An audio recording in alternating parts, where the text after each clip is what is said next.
ಸಿಂದಗಿಯಿಂದ ಮಲ್ಗಾನ ಮಾರ್ಗವಾಗಿ ನಡೆದುಕೊಂಡು ಹೋಗುತ್ತಿದ್ದ ವ್ಯಕ್ತಿಯೊಬ್ಬನಿಗೆ ದ್ವಿಚಕ್ರ ವಾಹನ ಹೊಡೆದು ವ್ಯಕ್ತಿ ಸ್ಥಳದಲ್ಲಿಯೇ ಮೃತಪಟ್ಟಿದ್ದಾನೆ. ವಿಜಯಪುರ ಜಿಲ್ಲೆ ಆಲ್ಮೇಲ ತಾಲೂಕಿನ ಸೋಮಜಾಳ ಗ್ರಾಮದಲ್ಲಿ ಈ ಘಟನೆ ಸಂಭವಿಸಿದ್ದು, ಸುಮಾರು 50 ವರ್ಷದ ಶಿವಾನಂದ ಗಿರಿಯಪ್ಪ ಪರಗೊಂಡ್ ಎಂಬಾತ ಮೃತಪಟ್ಟಿರುವ ವ್ಯಕ್ತಿಯಾಗಿದ್ದಾನೆ. ಇನ್ನು ದ್ವಿಚಕ್ರ ವಾಹನ ಸವಾರರು ಶಿವಕುಮಾರ್ ನೆಲದಗಿ ಎಂದು ತಿಳಿದು ಬಂದಿದೆ. ಸದ್ಯ ದ್ವಿಚಕ್ರ ವಾಹನದಲ್ಲಿದ್ದ ಇಬ್ಬರನ್ನ ಆಸ್ಪತ್ರೆಗೆ ದಾಖಲಿಸಲಾಗಿದ್ದು, ಮೃತನ ಕುಟುಂಬಸ್ಥರ ಗೋಳು ಮುಗಿಲು ಮುಟ್ಟಿದೆ. ಇನ್ನು ಈ ಪ್ರಕರಣ ಆಲ್ಮೇಲ್ ಪೊಲೀಸ್ ಠಾಣೆ ವ್ಯಾಪ್ತಿಯಲ್ಲಿ ದೂರು ದಾಖಲಾಗಿದೆ. ವರದಿಗಾರರು Shankar Gowda Hachalad, Indian public TV news, Vijayapura.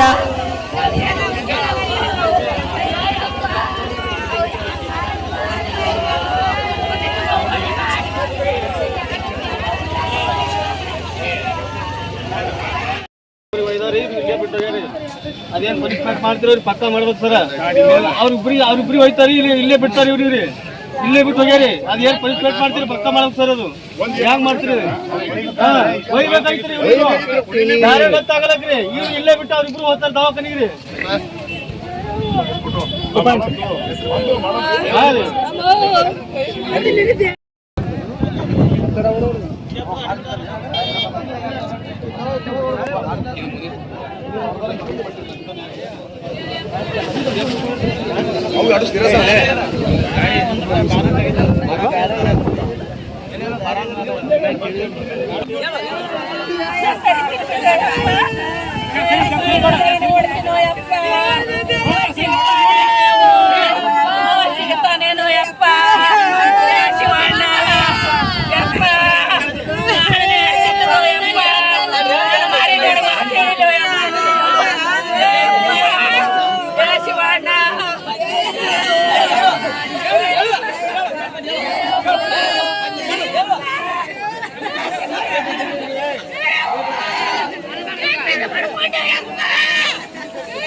Accident